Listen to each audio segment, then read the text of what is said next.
The most influential people in your life rarely announce themselves. They do not demand attention. They do not force agreement. They do not stand over others issuing commands.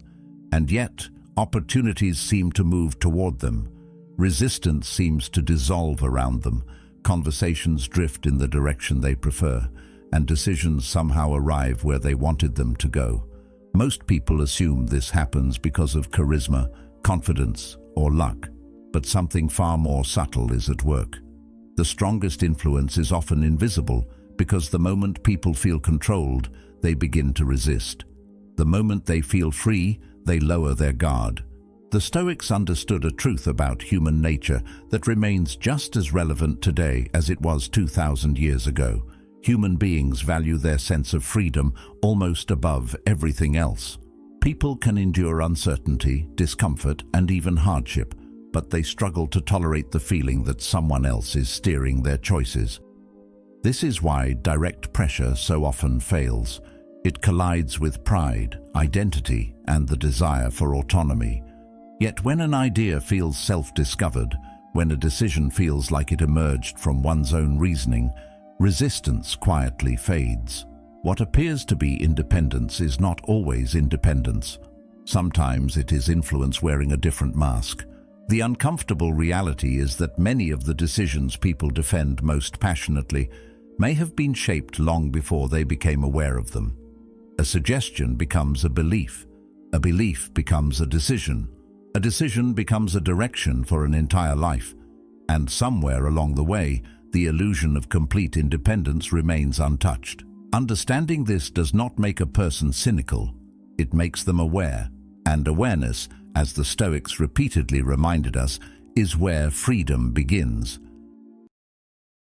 Most people think influence begins with persuasion, a conversation, an argument, a carefully constructed explanation, something visible, something obvious. Yet some of the strongest influences begin long before a single word is spoken. They begin in silence, at the moment something appears slightly out of reach. A possibility that once seemed ordinary suddenly becomes interesting. An opportunity that received little attention begins occupying more space in the mind. The opportunity itself has not changed. The change happens internally. Value begins to rise not because reality changed, but because perception did. The mind starts assigning greater importance to something simply because access appears uncertain. This reaction is so common that it often goes unnoticed.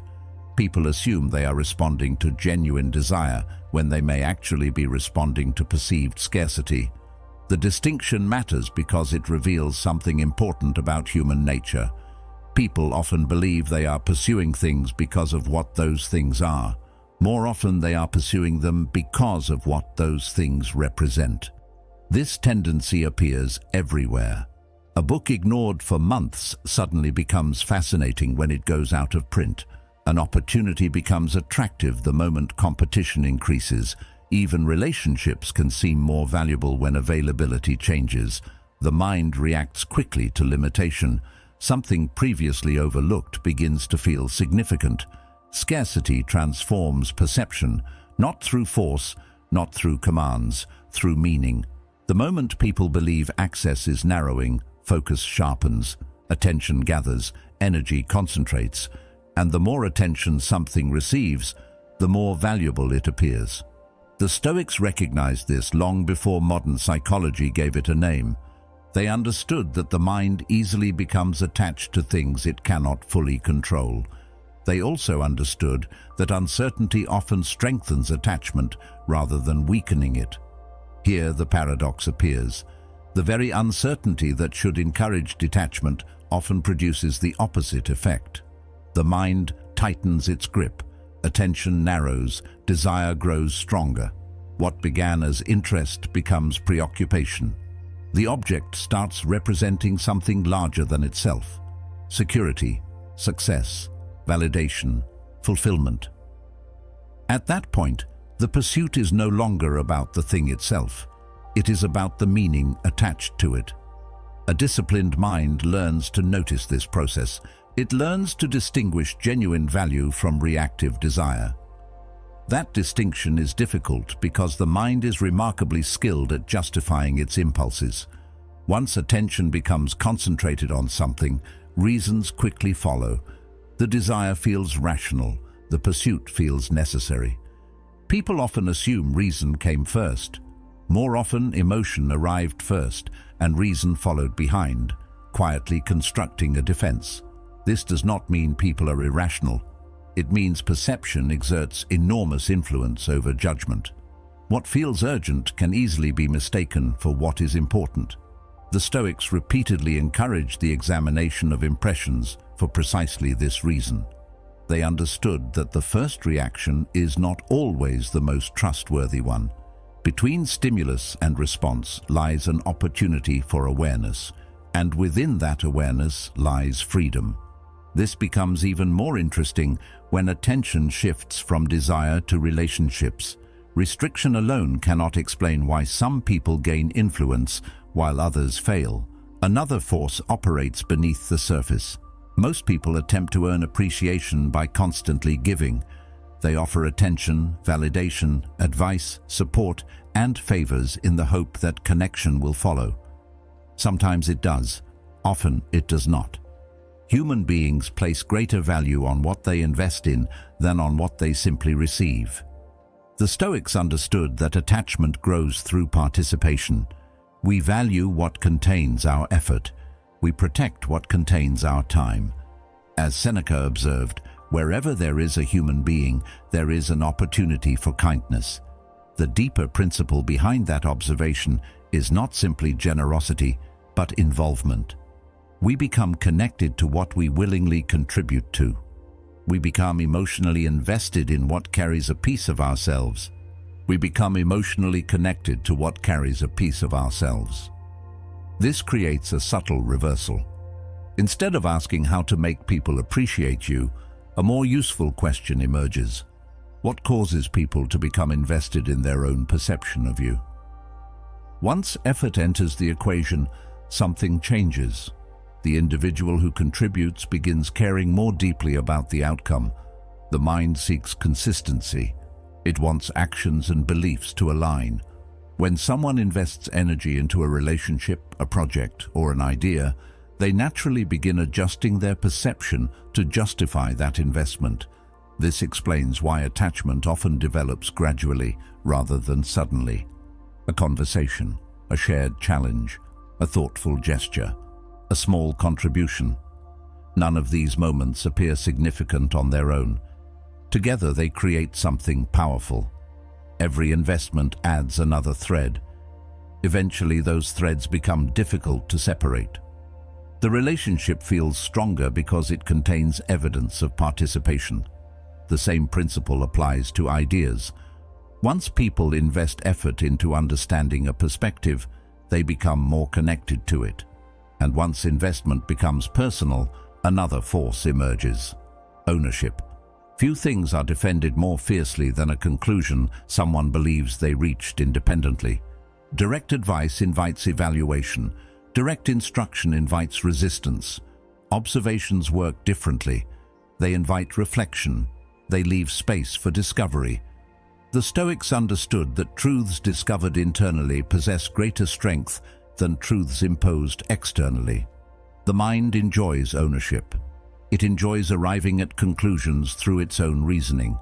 This is why the most influential individuals rarely appear obsessed with winning arguments. They focus instead on creating conditions where understanding can emerge naturally. They introduce information. They highlight patterns. They leave clues. They allow the mind to connect the pieces.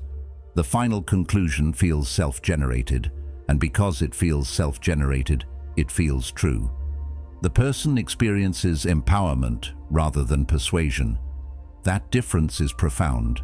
People trust what they believe they discovered themselves. They defend what they believe belongs to them. And because ownership runs so deep within human psychology, the strongest influence often feels invisible. If these reflections help sharpen the way you see yourself and the world around you, consider subscribing. Not to collect more information, but to cultivate greater awareness. The Stoics believed that freedom begins in the mind, and every step toward clearer perception is a step toward a freer life.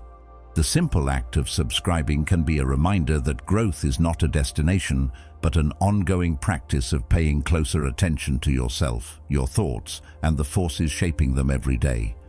The strange irony is that freedom becomes stronger when desire is examined rather than immediately satisfied. Most people assume freedom means following whatever impulse feels strongest in the moment. The Stoics saw it differently. They believed freedom emerged from understanding the forces acting upon the mind and choosing responses deliberately. A person who cannot distinguish between authentic values and reactive desires remains vulnerable to circumstances. A person who learns to recognize the difference develops a quieter kind of strength. The world continues presenting opportunities, limitations, and temptations, but their attention is no longer pulled in every direction by appearances alone. They begin seeing how meaning shapes desire, how scarcity shapes attention, and how attention shapes behavior. From that perspective, influence no longer begins when someone tries to convince them. It begins much earlier, at the moment perception starts quietly redefining value. The tendency to pursue what appears restricted explains part of human behavior, but it does not explain why certain individuals seem capable of building trust, loyalty, and influence with remarkable consistency. There is another process taking place beneath the surface, one that is often misunderstood because it appears counterintuitive. Most people believe appreciation is earned by giving more. They offer their time, their attention, their advice, and their approval. They assume that if they invest enough energy into others, affection and respect will naturally follow. Sometimes that happens, often it does not. In many cases, excessive giving creates an unexpected result. Instead of strengthening connection, it weakens it. The more desperately someone seeks approval, the less valuable their presence can appear. This is not because generosity is a flaw, it is because human beings place greater value on what they have personally invested in than on what they have simply received. The Stoics understood that value is rarely determined by possession alone. Value emerges through participation. A person who works tirelessly to cultivate a garden experiences a different relationship with it than someone who merely walks through it. The effort becomes part of the experience. Time, attention, and energy leave an imprint. Something similar happens in relationships. The moment people contribute a part of themselves, even in small ways, the connection begins changing shape. What was once external becomes partially internal. It now contains evidence of their involvement. This matters because human beings have a natural desire for consistency. They prefer their actions and beliefs to align. When they invest effort into something, they unconsciously begin adjusting their perception to justify that investment. The mind seeks harmony. It wants its behavior to make sense. As a result, actions often shape emotions just as much as emotions shape actions. This creates a subtle reversal that many people overlook. Instead of asking how to make someone like you, it becomes more useful to understand how people develop attachment in the first place. Attachment often grows through contribution. The individual who offers a thoughtful recommendation feels more connected to the person who received it. The colleague who dedicates time to helping a project succeed begins caring more deeply about its outcome. The friend who provides support during a difficult moment develops a stronger sense of investment in the relationship. In each case, something meaningful has occurred. Effort has been exchanged.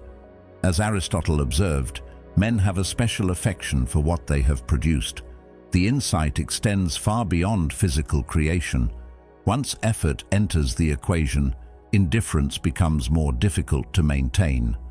The mind starts protecting the value of what it has invested in, because to dismiss it would be to dismiss part of its own behavior. This helps explain why some relationships deepen gradually rather than dramatically. There is rarely a single defining moment. Instead, A series of small contributions accumulate over time. A conversation, a favor, a shared challenge, a piece of advice. None of these actions appear significant in isolation. Together they create a foundation. Every investment adds another thread to the connection. Eventually, those threads become difficult to separate. The relationship feels stronger because it contains evidence of mutual participation. The bond is no longer based solely on attraction, admiration, or convenience. It is supported by a history of contributions that both people have made. The more effort someone has invested, the more naturally they begin protecting the relationship itself. A calm observer notices that influence often emerges from this process rather than from direct persuasion. The people who leave lasting impressions are not always the loudest or most charismatic. They are often the ones who create opportunities for meaningful participation. They allow others to contribute. They make room for involvement. They understand that people become attached to what they help build. This principle extends far beyond personal relationships. It appears in communities, organizations, creative projects, and even belief systems. The more someone contributes, the more personally significant the outcome becomes. What begins as casual interest can gradually transform into commitment because investment changes perception. There is an important distinction here. Encouraging participation is not the same as manipulating emotions. The difference lies in intention. Stoic thinking consistently returns to the importance of character and integrity. Understanding how people form attachments should not become an excuse for exploiting them. Instead, it offers insight into how genuine relationships grow. Real connection is strengthened when both sides contribute something meaningful. Mutual investment creates stability because it gives each person a reason to care. The relationship becomes something shared rather than something possessed. This perspective encourages patience. It reminds us that trust cannot be demanded. It must be built through consistent action over time. What makes this dynamic especially powerful is that it often operates quietly. People rarely notice the moment attachment begins deepening. They do not wake up one day and consciously decide to care more. The shift happens gradually as investments accumulate. Each action reinforces the last. Consistency begins performing work that persuasion never could. A person who repeatedly contributes their time, attention, and effort starts seeing the relationship through a different lens. Their behavior becomes evidence. The mind looks at that evidence and draws conclusions. If I continue investing, this must matter to me. If it matters to me, I should protect it. What begins as a simple action evolves into a deeper emotional commitment. This reveals something important about influence and human nature. Lasting influence rarely depends on forcing agreement. It often grows from creating conditions where people willingly invest part of themselves. Once that investment exists, the relationship acquires momentum. The desire for consistency encourages further involvement. The emotional connection becomes stronger because it is supported by action rather than fantasy. People trust what they have participated in creating. They feel responsible for what contains their effort. And because effort leaves traces within the mind, those traces continue shaping perception long after the original action has passed. The result is not immediate obedience or dramatic transformation. It is something quieter and far more enduring, a sense of personal investment that deepens naturally over time, strengthening connection from the inside rather than attempting to impose it from the outside. The moment effort becomes personal, influence gains stability. Yet there is something even more powerful than investment. People can become attached to relationships, communities, and shared goals because they have contributed to them, but nothing seems to inspire commitment quite like an idea that feels self-generated. Human beings defend their possessions, their reputations, and their beliefs with remarkable determination. But beliefs often occupy a unique position because they become intertwined with identity itself. When a conclusion feels like it emerged from one's own reasoning, it is no longer experienced as an external suggestion. It becomes part of the internal landscape. Criticism directed toward that conclusion can feel strangely personal because the idea is no longer viewed as information. It is viewed as evidence of independent judgment. This is why direct persuasion often produces mixed results. The moment people sense they are being pushed toward a conclusion, a part of the mind instinctively steps back to evaluate it. Resistance appears, not necessarily because the idea is wrong, but because autonomy feels threatened. This reaction reveals something important about how people process information. Most individuals want to feel capable of thinking for themselves. They want their choices to reflect their own understanding rather than someone else's influence. The Stoics recognized this deeply. Their teachings were rarely presented as rigid commands to be obeyed without reflection. Instead, they encouraged examination. They encouraged observation. They encouraged individuals to arrive at understanding through their own reasoning. As Epictetus put it, no man is free who is not master of himself. That mastery begins with independent judgment. A truth discovered internally carries a different weight than one merely accepted from authority. It becomes anchored through personal experience. The insight feels earned. Because it feels earned, it becomes difficult to abandon. This principle extends far beyond philosophy. It appears in everyday conversations, relationships, leadership, education, and nearly every environment where ideas are exchanged. The mind values ownership, even when that ownership exists only in perception. Consider how differently people respond to instructions compared to observations. An instruction often creates a clear division between the speaker and the listener. One person appears to possess the answer while the other is expected to receive it. Even when the advice is useful, the structure itself can create distance. Observations function differently. They invite reflection rather than compliance. They present information without demanding a conclusion. This subtle difference changes the entire psychological experience. Instead of feeling directed, the other person remains engaged in the process of discovery. Their attention turns inward. They begin connecting ideas, comparing experiences, and drawing their own inferences. The conclusion that eventually emerges feels more convincing because it appears to belong to them. The mind naturally trusts what it believes it has uncovered through its own effort. This is why some of the most influential individuals rarely spend much time trying to win arguments.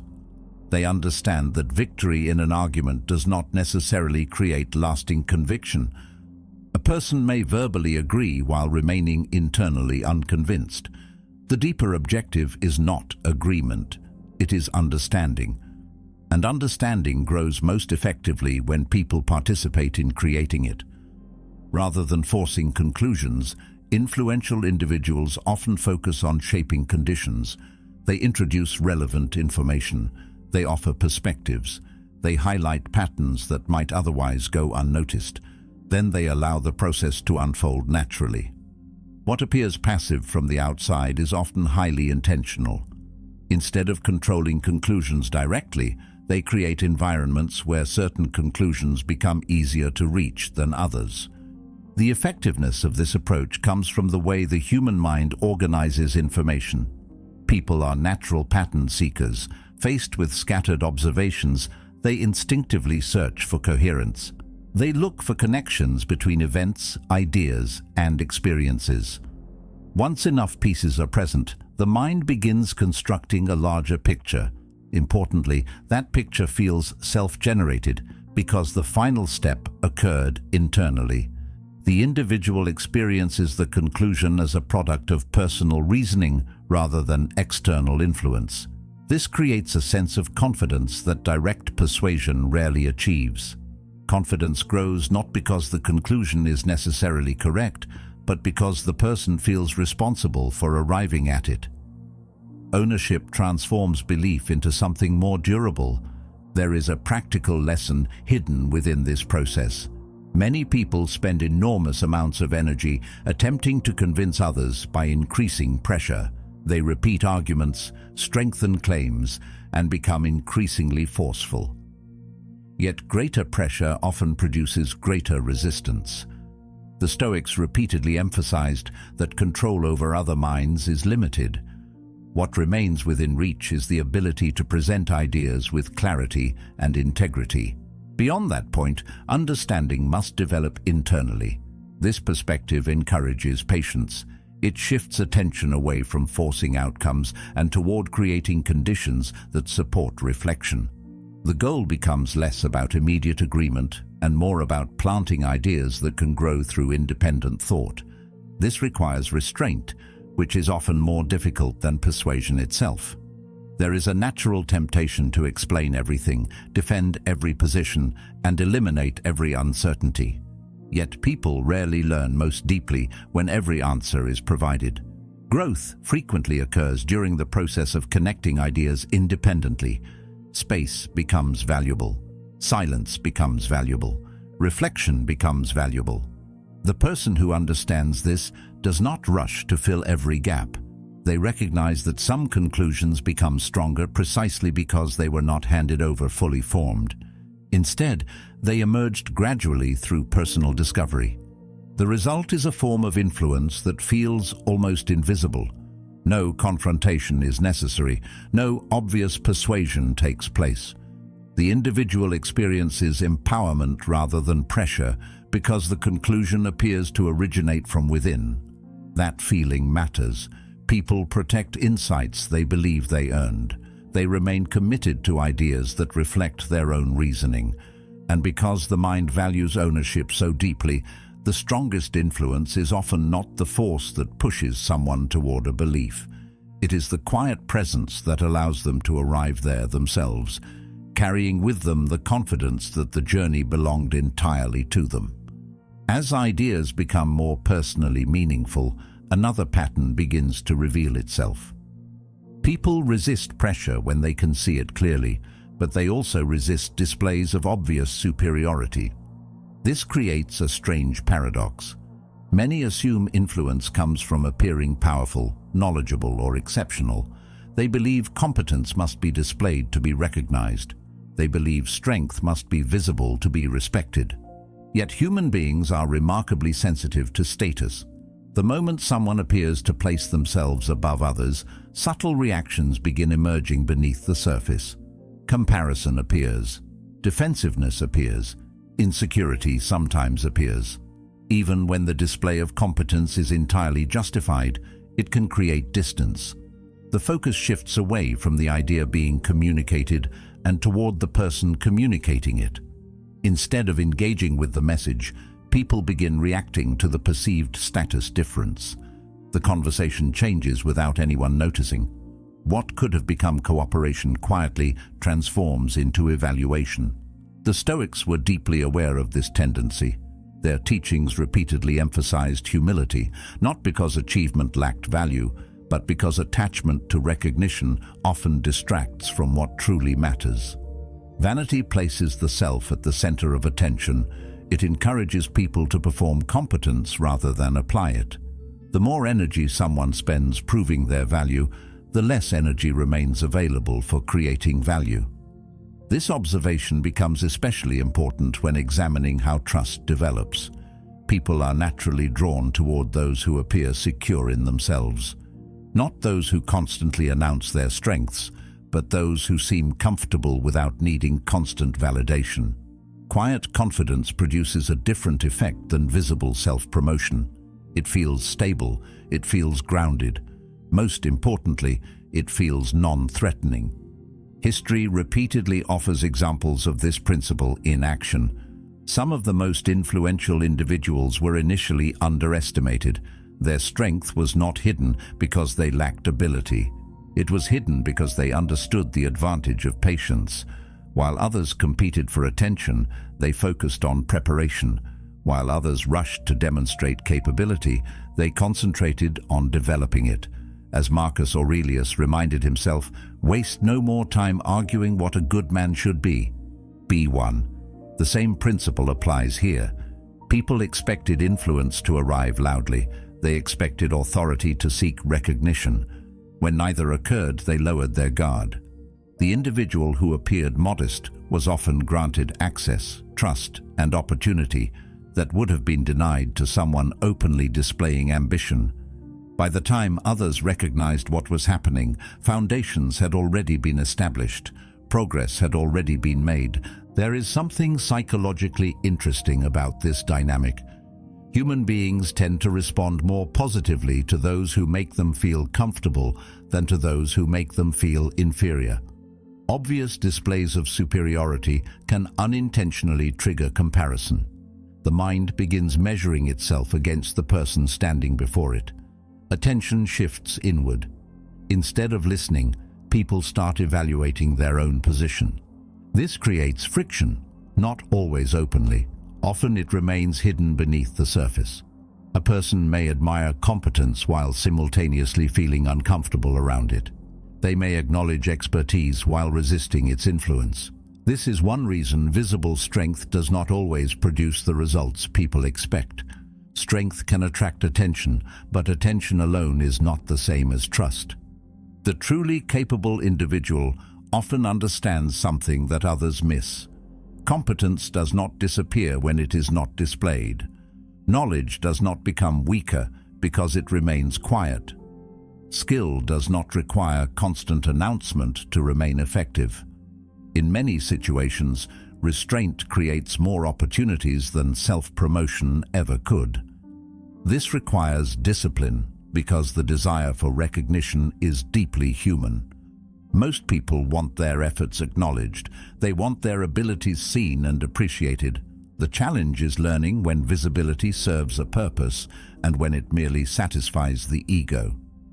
The Stoics consistently encourage distinguishing between these two motivations. One contributes to meaningful action, the other often leads toward distraction. A subtle form of strength emerges when a person becomes comfortable allowing their results to speak before their reputation does. This does not mean pretending to be less capable than reality. It means understanding that capability and display are not the same thing. Someone who constantly emphasizes their own importance may gain attention, but they also invite scrutiny. Expectations rise, resistance rises, competition rises. The person who quietly develops competence often avoids these obstacles entirely. They move forward without becoming the center of unnecessary attention. Their energy remains focused on what they are building rather than how they are being perceived. This approach becomes especially effective because human beings often form assumptions based on appearances. They expect confidence to look a certain way. They expect authority to sound a certain way. When someone does not fit those expectations, they are frequently underestimated. Most people view underestimation as a disadvantage. In reality, it can create freedom. Expectations become lower, defenses become weaker, opportunities become easier to navigate. The individual gains room to learn, observe, and improve without attracting the pressures that often accompany visible status. While others are focused on appearances, they are focused on preparation. Over time, the difference becomes difficult to ignore. Results begin accumulating. Trust begins accumulating. Influence begins accumulating. Not because it was demanded, but because it was earned quietly through consistency and patience. People gradually recognize competence that does not seek attention. In many cases, they trust it more because it appears genuine. There is no performance to evaluate, no obvious attempt to impress, only evidence. The individual becomes respected not for claiming ability, but for demonstrating it repeatedly when it matters. As influence becomes less visible, its effects often become more powerful. A person may initially pay attention to an idea because it seems interesting. They may invest time in it because it feels valuable. They may even defend it because they believe they arrived at it independently. Yet there comes a point where something deeper begins to happen. The idea stops existing as a separate object and starts becoming part of how they see themselves. This shift changes everything. At first, people evaluate decisions based on practical outcomes. They ask whether something is useful, beneficial, or rewarding. Once identity becomes involved, those questions gradually move into the background. The focus changes. The decision is no longer judged primarily by what it produces. It is judged by what it represents. The action begins to feel connected to character. It starts reflecting a personal story about who someone believes they are. And when that happens, influence reaches a level that logic alone rarely achieves. Human beings do not simply act according to facts. They act according to the meaning they attach to those facts. Two people can encounter the same situation and respond in completely different ways because they interpret it through different identities. One person sees challenge as an opportunity to grow. Another sees it as proof of failure. One person views discipline as freedom. Another views it as restriction. The external circumstances may be identical, yet the internal narrative changes everything. The Stoics understood this deeply. They recognized that perception shapes behavior more than circumstances themselves. A person's actions often follow the story they tell themselves about who they are, what they value, and what kind of life they are attempting to build. This is why identity exerts such extraordinary influence. It provides a framework through which decisions acquire meaning. Consider how difficult it is to convince someone to act against a deeply held self-image. Facts alone often struggle to create change because facts operate at a different level. A person may acknowledge information intellectually while rejecting it emotionally if it conflicts with the story they have constructed about themselves. The mind naturally seeks consistency. It prefers harmony between beliefs, actions, and identity. When a new idea aligns with that identity, acceptance feels effortless. When it challenges identity directly, resistance appears almost automatically. This resistance is rarely experienced as stubbornness. It feels like self-protection. The individual is not merely defending an opinion, they are defending a version of themselves. The distinction matters because it explains why some arguments never seem to make progress despite strong evidence.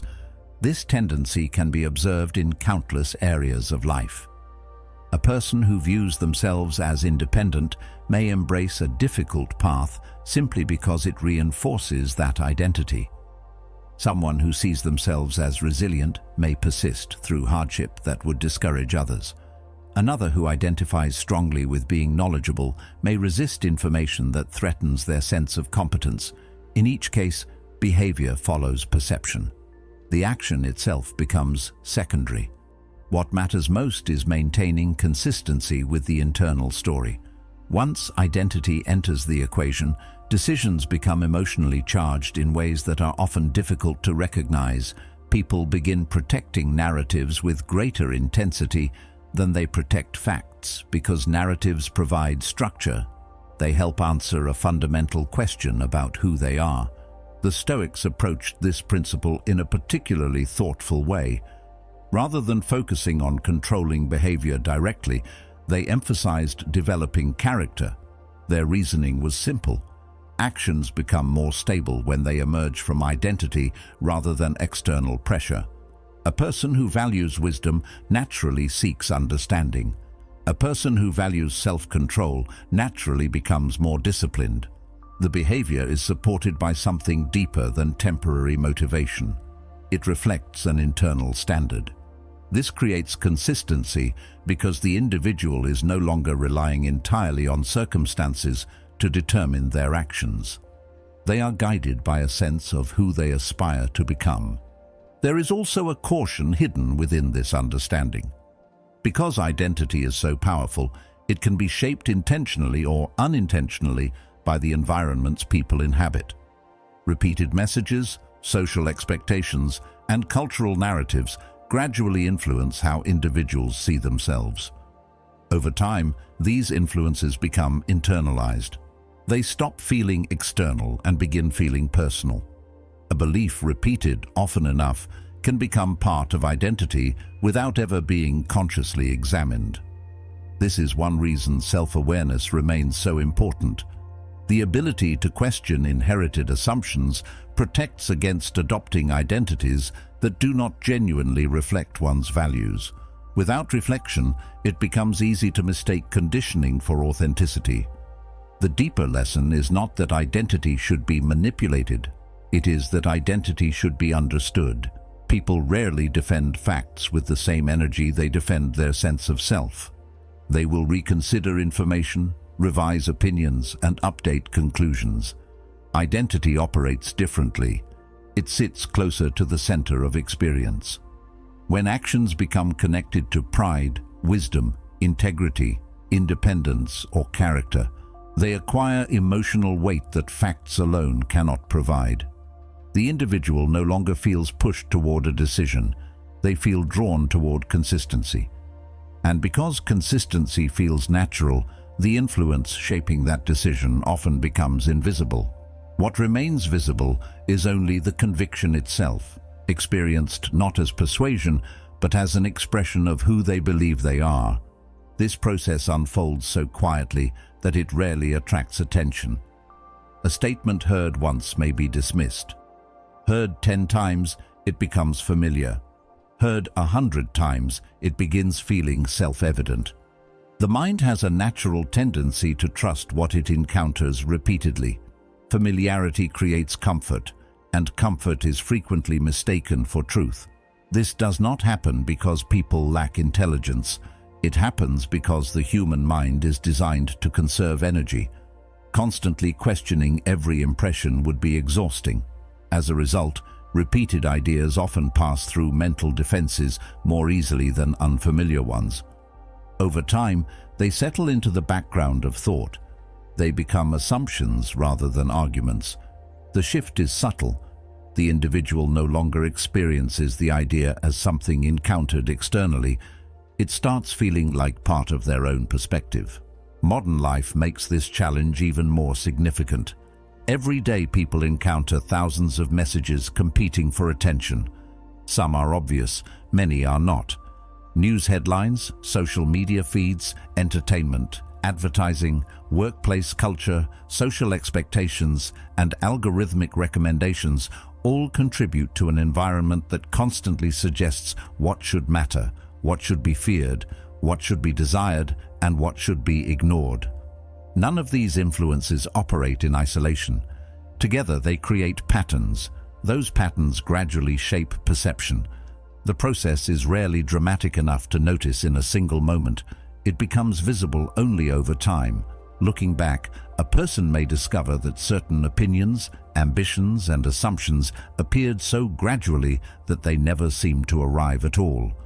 The same principle applies to fear. Fears often feel deeply personal and unquestionably real.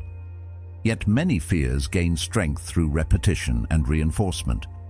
A message encountered repeatedly can transform a possibility into a perceived certainty. The mind begins preparing for threats that may never arrive. As Seneca warned, we suffer more often in imagination than in reality. Anxiety grows not because reality has changed, but because attention has been directed repeatedly toward a particular concern. The more attention something receives, the larger it appears. This creates a cycle in which perception shapes emotion, and emotion reinforces perception. Breaking that cycle requires awareness. It requires the willingness to step back and examine whether a fear reflects reality or merely repetition. This is why self-examination remains one of the most powerful disciplines available. It is not an exercise in doubt for its own sake. It is an exercise in clarity. The goal is not to reject every influence, but to understand which influences deserve acceptance and which do not. After examining how attention is guided, how investment creates attachment, how identity shapes behavior, and how unseen influences quietly enter the mind, a final realization begins to emerge. It is a realization that often feels less exciting than the promise of controlling others, yet infinitely more valuable. Most people become interested in influence because they want to understand how human behavior works. They want to know why people make certain decisions. They want to understand persuasion, attraction, leadership, and social dynamics. Yet the deeper someone travels into that territory, the more they encounter an unexpected truth. The most important mind to understand is not someone else's, it is their own. Every principle that explains the behavior of others also applies inwardly. Every mechanism that shapes decisions externally operates internally as well. The search for influence eventually becomes a search for self-understanding. This is where many people take a wrong turn. Once they discover how emotions can be triggered, how perceptions can be shaped, and how reactions can be anticipated, they become fascinated by control. The focus shifts outward. Attention becomes centered on techniques, strategies, and methods. Yet there is a limitation hidden inside that approach. Anyone can learn techniques. Anyone can memorize patterns. Anyone can imitate confidence, repeat persuasive language, or create carefully calculated impressions. These skills may produce results for a time, but they remain dependent on circumstances.